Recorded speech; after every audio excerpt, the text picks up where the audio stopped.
Je ne le suspectais pas. Il avait l'air d'un Israélien en tout point. Un homme en t-shirt et en jean, avec des chaussures de sport. Il avait du gel dans les cheveux, comme les jeunes de chez nous. Il n'avait pas du tout l'air d'un terroriste. Rien du tout. Pas la moindre suspicion. Il tenait un billet dans la main gauche et de l'autre, il appuyait sur les boutons de la machine qui imprime les tickets de bus.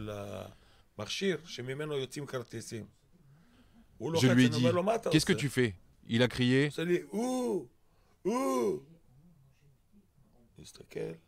Je l'ai regardé et je lui ai demandé une deuxième fois « Pourquoi tu touches à ça?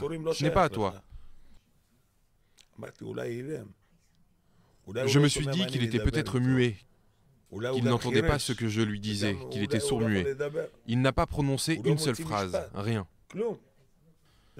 Je lui ai rendu son argent et je lui ai dit « C'est bon, va t'asseoir ». Je regarde le rétroviseur et je vois qu'il me donne le dos. Je ne vois pas son visage, juste son dos. Tout d'un coup, je sens quelqu'un au-dessus de moi. Il me poignarde. Je regarde le rétroviseur, je regarde, je tourne la tête. C'était le même homme qui criait « Ouh, ouh !» à qui j'ai rendu son argent. Je me suis dit qu'il s'était vexé que je lui demande pourquoi il touche à la machine.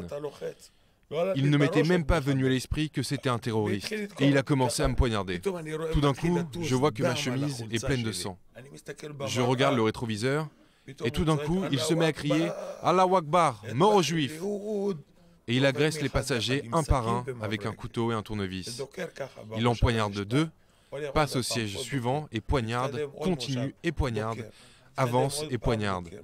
Et je vois ça dans le rétroviseur. Je me dis, il y a un terroriste dans le bus. Le couteau et le tournevis ne lui tombent pas des mains, comme s'ils étaient collés, comme s'il les tenait avec des aimants. J'ai sauté de mon siège, j'ai bondi, j'ai pris la bonbonne de gaz lacrymogène, je lui ai attrapé le bras et je lui ai aspergé les yeux, le visage, le nez. Et je m'en suis pris aussi. Mes yeux ont commencé à me brûler, j'étais trop près. J'ai laissé tomber le gaz lacrymogène et je lui ai mis des coups de tête. Boum, boum. 2 coups de tête pour l'assommer. Il a commencé à saigner du nez. Je lui ai mis des coups de poing dans les yeux, dans le nez, dans la tête.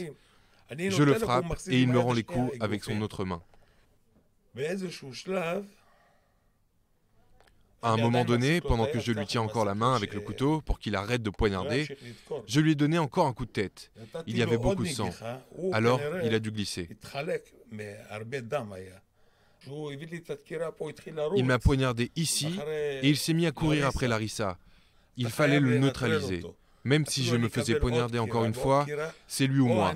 Un seul d'entre nous s'en sortira vivant. Nous ne disparaîtrons pas.